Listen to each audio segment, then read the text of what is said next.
여러분들은 삶이 변화되기를 원하십니까? 우리가 새해가 되면 항상 그 마음에 소원을 갖게 되고 또 이렇게 뭔가 변화되는 그 삶을 원하기 때문에 우리는 주로 뭘 하냐면 물건을 바꿉니다.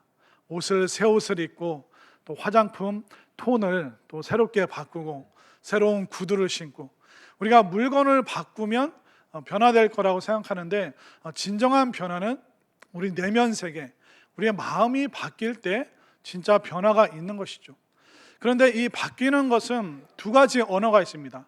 바로 변화라는 언어가 있고 변질이라는 그런 단어가 있습니다. 이 변화와 변질의 차이는 뭘까요? 둘 다 이게 바뀌는 겁니다. 그런데 좋게 바뀌느냐, 좋지 않게 바뀌느냐, 그 차이가 있습니다. 여러분 한번 귀 기울여서 제가 하는 말을 잘 들어보십시오. 여우 같은 사람이 여유 있는 사람으로, 화난 사람이 화난 사람으로. 이게 어감의 차이를 아시겠어요? 그러니까 멀뚱멀뚱 보시면 안 되고 이게 그런 표정으로 좀 저를 보셔야 되는데 다시 한번 설명드릴게요. 여우 같은 사람이 여유 있는 사람으로, 화난 사람이 화난 사람으로, 따지는 사람이 따뜻한 사람으로, 착각하는 사람이 자각하는 사람으로, 답답한 사람이 답을 아는 사람으로 바뀔 때 이것을 바로 변화라고 이야기를 하는 겁니다. 그러면 변질은 뭘까요? 이게 안 좋아지는 거잖아요. 변질은 뭐냐면 변화의 반대입니다. 답을 아는 사람이 답답한 사람이 되어버리고 자각하던 사람이 자꾸 착각을 하게 되고 따뜻했던 사람이 자꾸 따지는 사람이 되고 이게 화난 사람이 화난 사람이 되어버리고 여유 있던 사람이 여우가 되어버릴 때 이걸 우리가 변질이라고 이야기를 하는 것입니다. 가끔 연예인들이나 또 이렇게 기업을 하던 사람이 출사표를 던질 때가 있습니다. 이제 내가 시간이 되어 정치계에 입문을 하여서 이 나라를 변화시키겠습니다. 그러면서 그들이 어떤 정당에 들어갑니다. 근데 완전히 그가 살았던 인생의 색깔과 다른 색깔의 정당에 들어가면서 이런 말을 합니다. 내가 호랑이를 잡으러 호랑이 굴에 들어갑니다. 그러면서 이제 정치계에 입문하면서 국회의원이 되는데 여기 정치하는 국회의원 없으시죠? 편하게 얘기할게요. 그런데 그들이 대한민국을 변화시키겠다고 정계에 입문을 하지만 시간이 3년, 5년 지나면 그 사람의 표정이 어떻게 됐을까요? 연예인 할 때나 기업을 운영할 때랑 다르게 막 화냈던 사람이 화난 표정이 되고 막 국회의사당에서 막 치고받고 싸우고 머리끄댕이 붙잡고 그러니까 그 사람이 미워했던 사람이랑 똑같은 사람으로 변질되어 있는 그런 정치계에 입문한 사람들을 참 많이 보게 됩니다. 그것은 변질일 뿐만 아니라 어떻게 보면 변절일 수도 있는 것이죠. 너무 안타까울 때가 참 많습니다. 우리는 변질, 안 좋게 바뀌는 것이 아니라 변화, 하나님과 사람들 보기에 좋은 모습으로 변화되는 그 은혜가 넘칠 수 있게 되기를 바랍니다. 이스라엘 백성들이 이 변화를 경험했습니다. 사람이 변하는 건요, 단번에 변하기도 하고 오랜 시간이 걸리기도 하는데 이스라엘은 이 느헤미야의 지도력과 에스라의 그 말씀 가르침을 통해서 이 부흥의 불길을 순식간에 단번에 통과하면서 굉장히 빠른 시간 안에 이스라엘 백성들이 변화되었습니다. 저는 오늘 이 말씀을 통해서 여러분들 삶 속에서도 새로운 그 변화의 그림을 그리면서 이스라엘이 경험했던 그 놀라운 변화의 체험을 여러분들도 누릴 수 있게 되기를 바랍니다. 자, 그러면 뜨거운 강력한 부흥의 불길을 통과한 그들이 변화됐다면 도대체 뭐가 변화되었는가? 그렇게 물으신다면 먼저 인간관계의 변화, 인간관계를 새롭게 결단하는 변화가 일어났습니다. 자, 오늘 본문 1절 말씀을 먼저 볼까요? 1절에 보면 그달 스문 나은 날에, 그러니까 그달 7월 24일에 이스라엘 자손이 다 모여 금식하며 굵은 베옷을 입고 티끌을 무릅쓰며. 자, 금식을 했습니다. 그리고 베옷, 여러분들 그 돌아가신 분들 입히는 옷을 수의라고 하잖아요. 그 옷이 얼마나 거칠거칠합니다. 합니까? 그러니까 좋은 옷이 아니라 거친 옷을 입고 그들이 재를, 그러니까 불 태우고 나서 남은 그 재를 온 머리에 얼굴에 뒤집었습니다. 그러니까 나는 하나님 앞에 나갈 수 없는 더러운 존재입니다. 사람들이 나를 가까이 할 수 없는 거친 존재입니다. 그러니까 굉장히 강력한 회개를 하면서 이 회개를 통해서 사람이 변화되는 겁니다. 그러니까 사람이 바뀌는 게 다른 게 아니라 이 회개를 얼마만큼 했느냐에 따라서 사람이 바뀌는 겁니다. 여러분들이 그 지나온 그 과거에 대해서 그냥 후회한다, 속상해한다, 그러면 여러분들이 진짜 변화될 수 없습니다. 그러나 내가 살아온 이 삶에 대해서 부정하고 내가 잘못 살았습니다, 잘못 생각하고 살았습니다, 강력한 회개를 할 때 진짜 변화를 경험할 수 있습니다. 그러면 이렇게 회개한 그 심령들이 어떤 결단을 했냐면 인간관계에 대한 결단을 하기 시작했습니다. 자, 2절 말씀 우리 한 목소리를 읽습니다. 시작. 모든 이방 사람들과 절교하고 서서 자기의 죄와 조상들의 허물을 자복하고. 그러니까 회개의 첫 번째 모습, 변화의 첫 번째 모습이 뭐냐면 인간관계를 정리했습니다. 근데 여기서 이방인들과 절교했다는 것은 단순히 뭐 유대민족, 민족주의에 빠지고 인종차별을 하고 너희들 이제 안 만나, 그게 아닙니다. 이 사람들이 지금 세속적인, 그러니까 잘못된 바벨론과 페르시아와 하나님께서 기뻐하시지 않는 그런 좋지 않은 가치관을 가진 사람들과 더 이상 교제하지 않겠다 결단하는 겁니다. 그런데 문득 그런 생각이 드시는 분들도 있을 겁니다. 아니, 그러면 세상 사람들 안 만나면 그 사람들을 어떻게 전도하고 그들을 어떻게 교회로 인도할 수 있습니까? 그렇게 우리가 언뜻 생각할 수 있는데 한 번 더 생각을 해봐야 됩니다. 여러분들이 영적으로 강하지 않은 상태에서 좋지 않은 사람들과 어울리면 좋지 않은 사람들을 여러분들이 그들을 변화시켜서 인도할 수 있을까요? 아니면 여러분들이 그 사람들과 똑같이 동화가 되어버릴까요? 여러분들이 믿음과 영성이 견고하게 서지 않은 상태에서 좋지 않은 사람들 만나는 것은 좋은 결과를 가져올 수가 없습니다. 그렇기 때문에 지금 새롭게 하나님 말씀 배우고 이제 영성이 무엇인지, 믿음이 무엇인지 이제 새롭게 자라가는 어린아이 같은 심령이기 때문에, 아직 내가 믿음이 약하기 때문에 세상 가치관이 너무 강한 그들과 내가 절교하고 인간관계를 끊겠습니다. 그렇게 결단하고 있는 것입니다. 왜냐하면 인간관계가 너무너무 중요합니다. 우리가 죄라는 것이요, 죄가 다른 걸 통해서 들어오는 게 아닙니다. 죄는 관계를 통해서, 인간관계를 통해서 들어오는 거예요.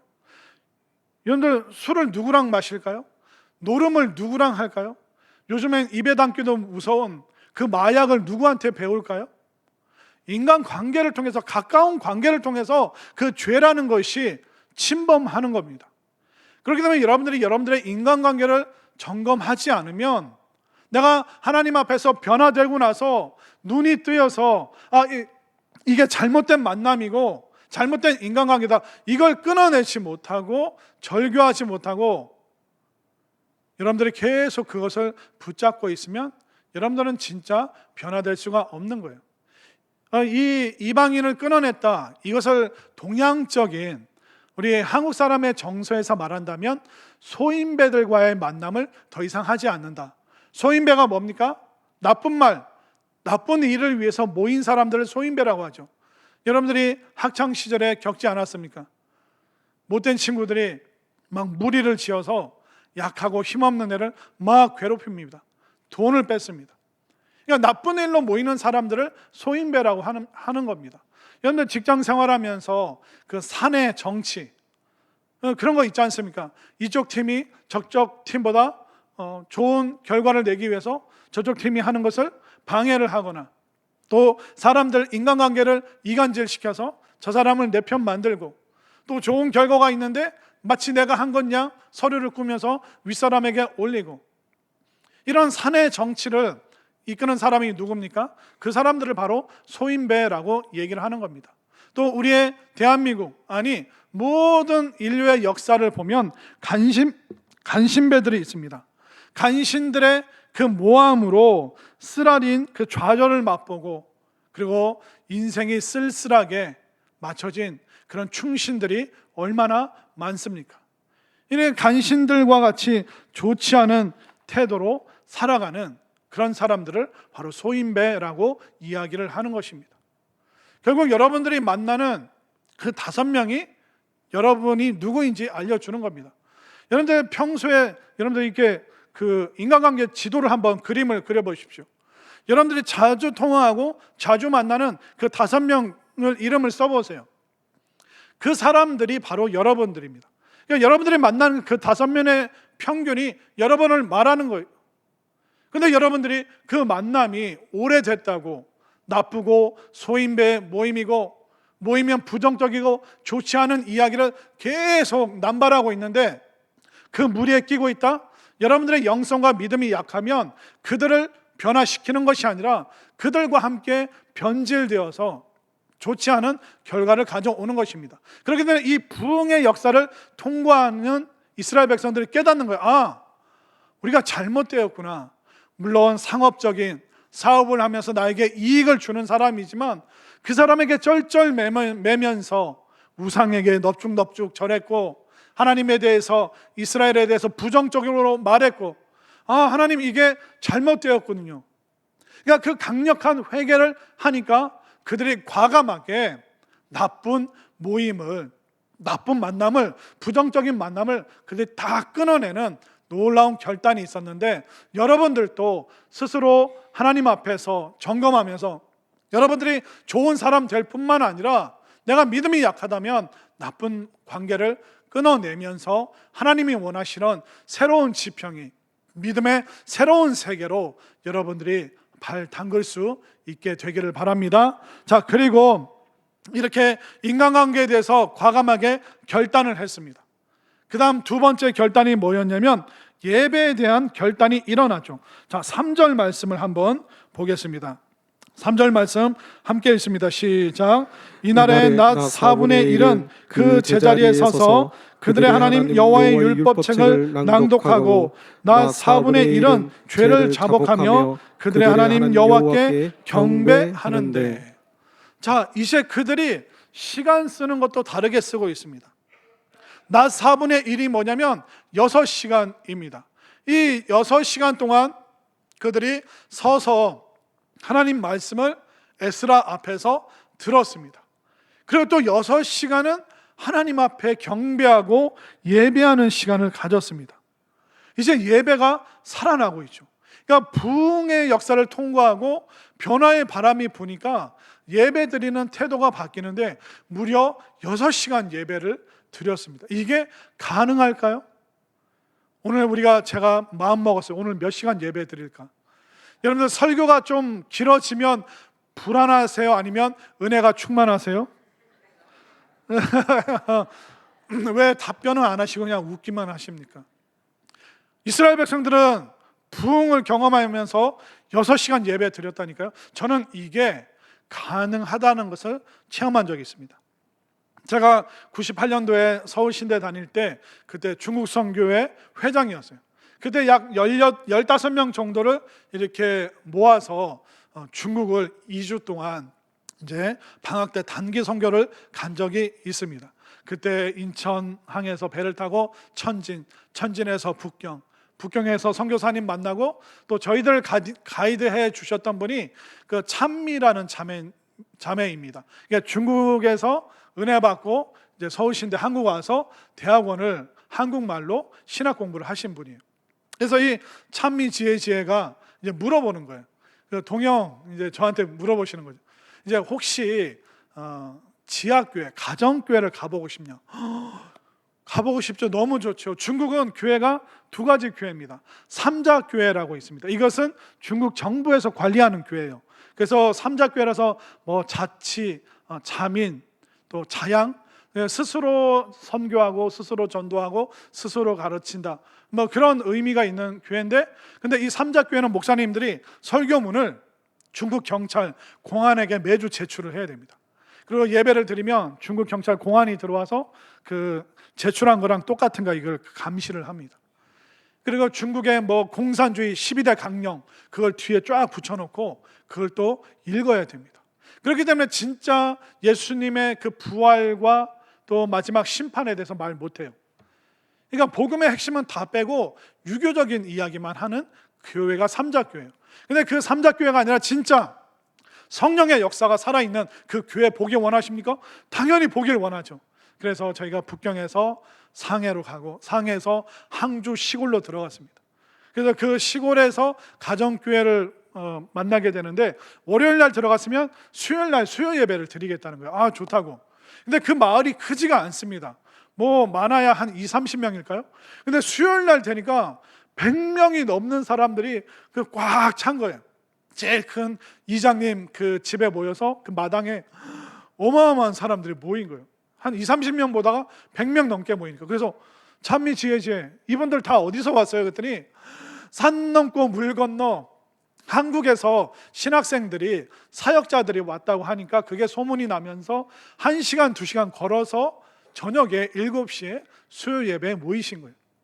그때 이제 저희들이 찬양을 어떻게 했냐면, 한국말로 저희들이 찬양을 하면 중국 찬송가로 그 성도님들이 화답하고, 이게 막 찬양을 주거니 받거니 하다가 간 팀 중에서 자매들이 우리 율동하고 싶다고. 야, 예배 길어져, 그만해. 그랬더니 막 오빠 막 우리 막 은혜 충만한데 율동. 그러면 걔네들이 나와서 또 이렇게 막 율동을 해요. 지난주 구여전 때보다 못하는데도 막 그렇게 열심히 율동을 해. 그랬더니 중국 여자 성도님들이 자기들도 율동하겠다고. 이게 중국식으로 이렇게 막 하는 거예요. 제가 다 보여드리고 싶은데 흉내만 내는 거예요. 그냥 막 찬양을 1시간을 하는 거예요.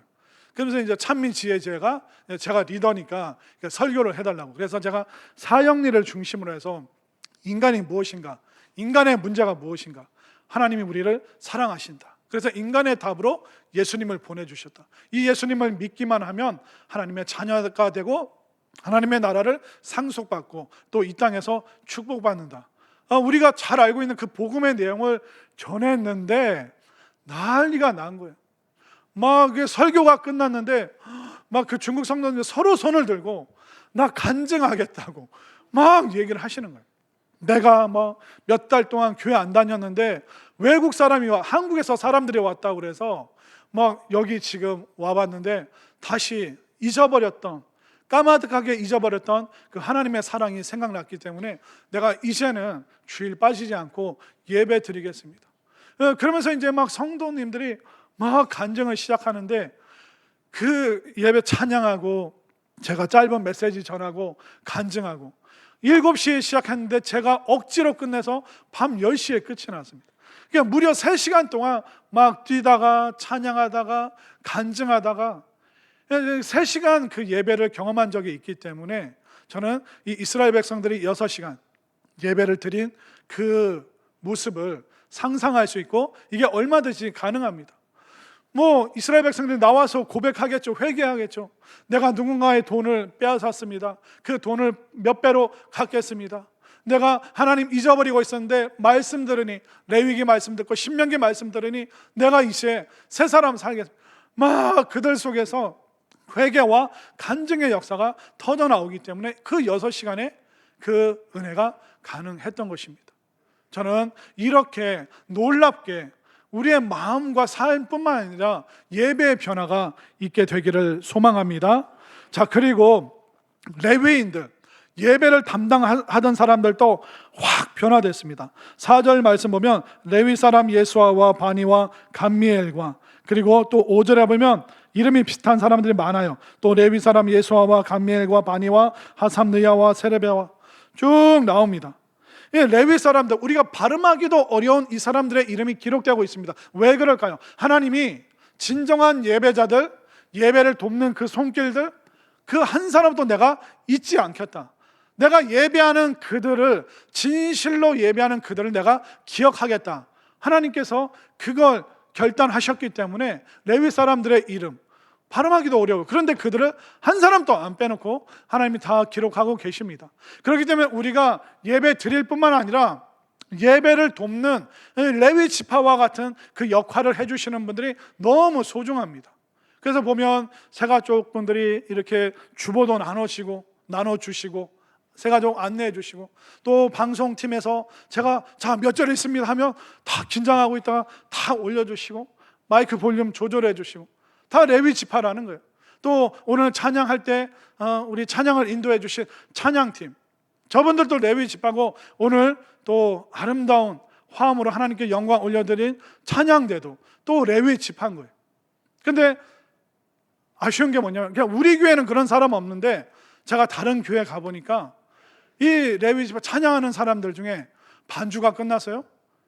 그러면 찬양 후에 설교 듣잖아요. 근데 반주 끝나니까 싹 나가서 안 들어오더라고요. 다른 교회 가서 이렇게 설교하다가 은혜 받으면 우리 함께 찬양할까요 하는데 반주자가 없는 거예요. 어떤 기타 하는 사람은 기타 막 열심히 치고 나서 앉아서 이제 자는 거예요. 설교 시간에 쉬는 거죠. 그러니까 우리가 찬양의 재능과 은사가 있다는 것은 나를 뽐내는 게 아닙니다. 우리가 리사이트를 구경하러 온 게 아니잖아요. 내가 할 거 쫙 연주하고 나서 이제 뭐 난 쉰다? 그게 절대로 그렇게 해서는 안 되는 겁니다. 지금은 여러분들이 예배 관람객입니까? 아니면 하나님이 우리의 예배를 관람하고 계십니까? 하나님이 보고 계시잖아요. 그런데 내 리사이틀 끝났다, 뭐 내 독창 끝났다, 뭐 내가 할 시간 다 보냈다, 그러고 나서 이제 뭐 설교 시간은 뭐 오늘은 피곤하니까 좀 쉬어야지. 여러분들이 저를 관람하고 계시는 것이 아니라 하나님이 여러분들이 어떤 태도로 찬양하고 어떤 태도로 말씀 듣고 어떤 모습으로 기도하고 있는가, 하나님께서 우리의 예배를 보고 계시는 거지 여러분들이 예배를 보는 사람이 아니라는 겁니다. 여러분들은 예배를 드리는 사람인 줄 믿으시길 바랍니다. 근데 이제 레위 사람들이, 레위 지파 사람들이 정신을 차린 거예요. 한 사람도 빠짐없이 제대로 예배드리고 제대로 헌신하는 이 모습, 정말 우리 성산의 믿음의 식구들 속에는 그런 일이 없지만 정말 하나님 앞에 온전하게 우리의 마음을 하늘로 올려드렸으면 좋겠습니다. 예배는 하늘의 수준을 내 수준으로 땅으로 끌어당기면 안 되는 거예요. 땅에 있는 내가 하늘의 수준으로 하늘을 향하여 얼굴을 들고 내 마음을 하나님께 올려드리는 이 예배가 여러분들의 예배되고, 이 모습을 하나님께서 보시고 한 사람도 빠짐없이 예배하는 자를 천국에 기록해 주시는 이 은혜를 여러분들이 경험할 수 있게 되기를 바랍니다. 자, 이렇게 그들의 변화는 뭐냐면 예배가 변화됐다는 거예요. 인간관계가 변화됐을 뿐만 아니라 예배에 대해서 새로운 결단을 했습니다. 그뿐만 아니라 변화는 뭐냐면 시각과 그리고 인생에 대한 해석이 바뀌는 거, 여기까지 가야지 진짜 변화가 일어나는 것입니다. 오늘 그 느헤미야 9장 7절부터 끝절 38절까지 있는데, 이 7절부터는요 이제 은혜 받고 부흥을 경험하고 변화를 경험한 사람들이 새로운 시각으로 인생을, 이스라엘의 역사를 해석하는 그 모습이 7절부터 38절까지 쭉 나오는 거예요. 그냥 지질이 고생만 했다, 우리는 포로로 끌려가 갔다 왔다, 그렇게 해석하는 것이 아니라 하나님의 시각으로, 믿음의 시각으로 살아온 그 인생에 대해서 새로운 해석이 있을 때 여러분들 진짜 변화를 경험할 수 있게 되는 줄 믿으시기를 바랍니다. 믿음의 사람은요 결국 해석의 능력이 있느냐 없느냐, 해석의 능력이 없으면 교회 아무리 오래 다녔어도 믿음의 사람이라 할 수 없어요. 그러나 교회 다닌 지 얼마 안 됐지만 인생에 대해서 새로운 믿음의 해석을 할 수 있다면 그 사람은 진짜 변화된 사람인 것입니다. 다윗이 뭐라고 그랬습니까? 여호와는 나의 목자시니 내게 부족함이 없으리로다. 또 여호와께서 나를 푸른 풀밭으로 인도하신다. 여러분들, 다윗이 매일 전쟁터에 있었습니다. 그리고 그는 인생의 초반에 도망 다녀야 됐습니다. 그런데 도망 다니는데 하나님 왜 이렇습니까가 아니라 하나님은 나의 목자 되신다, 양인 나를 지키시는 분이 하나님이시다.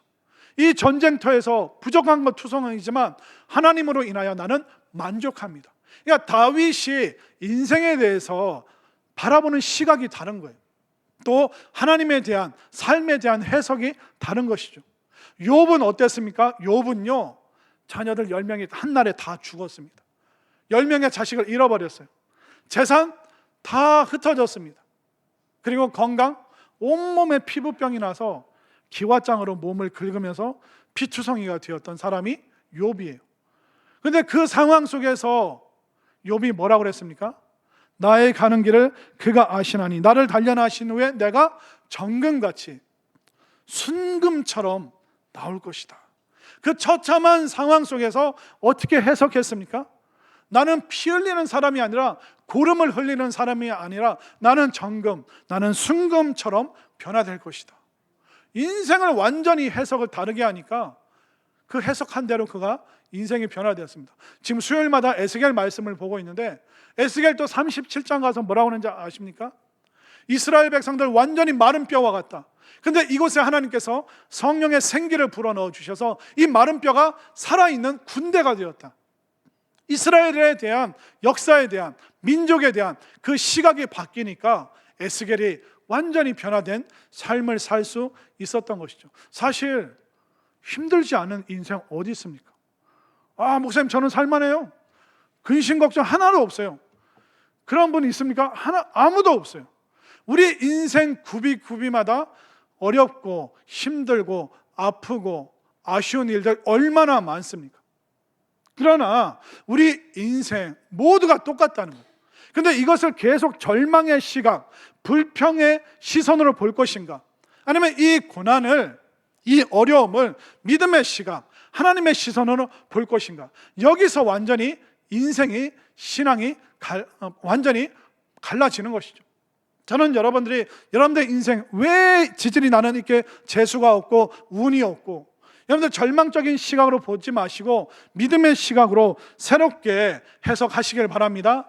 인생 다 똑같아요. 다 어려워요. 근데 이 어려운 인생을 어떻게 받아들이고 어떻게 해석할 것인가? 이게 진짜 신앙이죠. 여러분들 신앙은요, 여러분들의 그 어려운 고생길이 그냥 황금길로 변할 거야. 네가 아무것도 안 해도 이 광야길에 궁전이 생길 거야. 이거는 다 사이비 이단인 거예요. 인생은 뭐냐면 어렵다는 거예요. 교회에서 외치는 메시지가. 그러나 이 어려운 인생길 어떻게 해석할 것인가? 우리가 말씀으로 해석하고 하나님의 은혜의 시선으로 바라보면서 우리가 그 어려웠던 인생을 우리가 하나님께서 변화시켜서 여기까지 오게 하셨다. 그러니까 여러분들의 그 광야 인생을 잘 해석할 수 있도록 도와주는 것이 바로 교회라는 것이죠. 그렇기 때문에 여러분들의 인생 잘못된 삐뚤어진 시각으로 보지 마시고 하나님의 은혜의 시선으로 여러분들의 인생을 새롭게 해석할 때 변화되는 줄 믿으시길 바랍니다. 자, 그러면 이스라엘이 무슨 해석을 쭉 해내려갈까요? 자, 9절을 한번 볼까요? 9절 말씀, 주께서 우리 조상들이 애굽에서 고난받는 것을 감찰하시며 고난받는 것을 지켜보셨다는 거예요. 하나님이 우리 내팽개치시지 않았다, 감찰하셨다, 우리를 지켜 보호하셨다라고 해석하고 있습니다. 홍해에서 그들의 부르짖음을 들으시고, 하나님께서 바다에 우리를 수장시키셨다가 아니라 그 홍해에서 우리의 그 기도를 들으셨다. 그러니까 그들이 변화되니까, 부흥을 경험하니까 인생에 대해서 지나온, 겪어보지 않은 그 역사도 새롭게 지금 해석하고 있는 것입니다. 그렇기 때문에 이집트에 있었던 그 사건들이 온전히 다 재앙이 아니라 하나님께서 우리를 구원하시는 그 과정이었구나. 내가 이런 재앙이 없었다면 하나님 찾았을까? 내가 이런 고난 없었으면 내가 하나님 앞에 나왔을까? 그 인생에 대해서, 역사에 대해서 새로운 시각으로 지금 보고 있는 것입니다. 그뿐만 아니라, 자, 11절 말씀을 한번 보겠습니다. 11절 말씀 시작.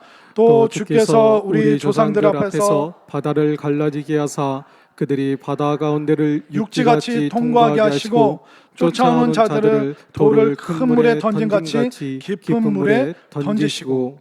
여러분들, 홍해가, 바다가 갈라지잖아요. 상식적으로 바닷물이 갈라지면 바닥 땅은 갯벌이에요, 진흙이에요. 갯벌 진흙이잖아요. 그런데 하나님께서 그 땅을 가르셨는데 그때는 정신없이 홍해길을 달렸는데 지나와 보니까 그 땅이 육지처럼 마른 땅이었더라. 지나올 때는 몰랐는데 지나고 와 보니까 마른 길로 인도해 주셨네. 여러분들도 지나온 시간들 생각해 보십시오. 애들 키우면서 결혼하고 여러 질병과 수술도 통과하시고 속 썩고 아픈 일 얼마나 많았습니까? 그러나 그걸 다 통과해 보고 나니까 여러분들 뭐라고 고백하십니까? 하나님의 은혜로 그 시간들 이겨냈습니다.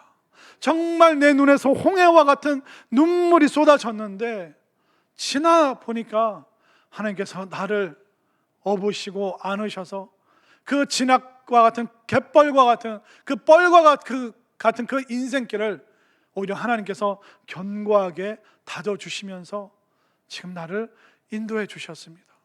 그러니까 어르신들 만나면 다 그 얘기하는, 목사님 내가 머리에 생선이고 나물 그거 뜯어가지고 막, 근데 다 자식들 잘 키우고 다 건사한 건 다 하나님의 은혜라는 겁니다.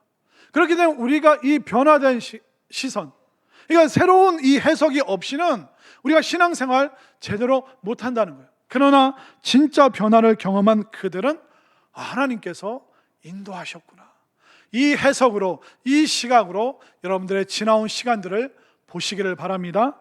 그뿐만 아니라 12절 말씀을 한번 볼까요? 자, 12절 말씀 함께 있습니다. 시작. 낮에는 구름 기둥으로 인도하시고 밤에는 불 기둥으로 그들의 행할 길을 그들에게 비추셨사오며. 애굽에 대해서 새로 해석을 하죠. 광야 인생길에 대해서 새로 해석합니다. 광야에서는요 필요한 게 많은데 광야는 필요한 게 딱 세 가지예요. 첫 번째는 뭐냐면 보호하심. 그 사막 광야는요 낮에는 너무 뜨겁대요. 막 쩔쩔 끓는데요. 근데 밤이 되고 해가 떨어지면 엄청나게 춥대요. 그러니까 그 광야에서 얼마나 힘들겠어요. 뜨거운 태양이 내리자면 아이고 해가 언제 지냐, 또 해가 지면 추우니까 내일 아침 언제 되냐, 아침이 되면 오늘 하루를 어떻게 보낼까. 그냥 늘 고통스럽고 힘든 시간이 광야예요. 그런데 그때 하나님께서 그 광야길에 우리는 몰랐는데 우리가 오돌오돌 떨 때 하나님께서 불기둥으로 우리를 따스하게, 또 그 뜨거운 사막을 통과할 때 우리는 몰랐는데 거대한 구름 기둥을 우리 머리 위에 하나님께서 주셔서 또 우리가 정신없이 거기를 통과할 때 그늘로 통과했구나. 이 광야에서는 보호하심이 필요하다는 거예요. 또 광야에서는 뭐가 필요할까요? 길을 모르니까, 나침반이 없으니까, 처음 본 광야니까 광야에서는요 인도자가 필요한 것입니다. 앞에서 이끌어주는 사람 따라가야 되는 거예요. 제가 이 말씀 준비하면서 깜짝 놀란 게 뭐냐면, 제가 살면서 실수한 게 참 많더라고요. 학생 때 실수했던 거, 또 결혼하고 아내한테 미안한 거, 또 자식들에게 실수했던 거, 또 목회하면서 부족한 거 투성이더라고요. 그러니까 제가 깨달은 게 뭐냐면, 내가 왜 그렇게 수많은 실수를 하면서 여기까지 왔지? 제가 깨달은 게 뭐냐면, 제가 인생을 처음 살아봤더라고요. 진짜예요. 저는 10대를요 처음 겪어본 거고, 지금 여러분들이 저 보시기에 자꾸 20대라고 그러는데 내일 모레면 50이에요. 그런데 제가 30대도 그렇고 40대도 그렇고 제가 처음 살아보더라니까요. 그러니까 처음 살아보니까 실수투성이 허물투성인 거예요.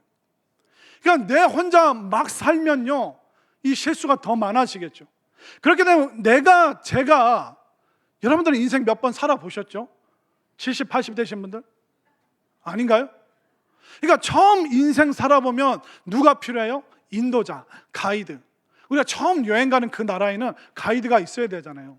안 그러면 어디 가서 물을 마시고 뭘 얻어먹겠습니까? 그러니까 우리 인생 다들 처음 살아보니까 누가 필요해요? 인도자. 근데 이스라엘이 광야에 딱 들어가 보니까 하나님께서 우리의 인도자 되셔서 우리의 갈 길을 밝히 보여주시는구나. 여러분들도 인생 지금 혹시 처음 사는 분들 계시다면, 저처럼 인생 처음 사는 분들 계시다면 하나님은 꽉 붙잡고 하나님 바라보면서 하나님께서 내 인도자 되신다, 이 고백을 할 때 여러분들이 이 인생의 광야길을 안전하게 통과해서 천국 가나안까지 갈 수 있음을 깨달으시길 바랍니다. 광야에서는 인도자가 필요한 거예요. 또 광야에서는요, 먹고 마실 게 필요해요. 하나님, 먹을 게 없어요. 그랬더니 하나님께서 막 좋은 아버지 되셔서 만나와 메추라기를 막 보내주시잖아요. 지금 여러분들 먹고 마실 게 없으니까 아쉬운 게 너무 많습니까? 인색한 아버지가 아니라 풍성하고 좋은 것을 주시는 하나님 아버지께 만나와 메추라기를 구하시기를 바랍니다. 그 좋으신 하나님, 그 하나님께 구할 때 여러분들의 아쉬운 거 하나님께서 채워주시고 부족한 거 풍성함으로 채워주심을 믿으시기를 바랍니다.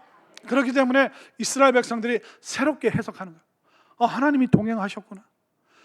이스라엘 백성들이 광야에서 불평불만했는데 하나님이 처음부터 끝까지 보호하시고 인도하시고 먹여주셨는데 왜 그 난리를 쳤을까?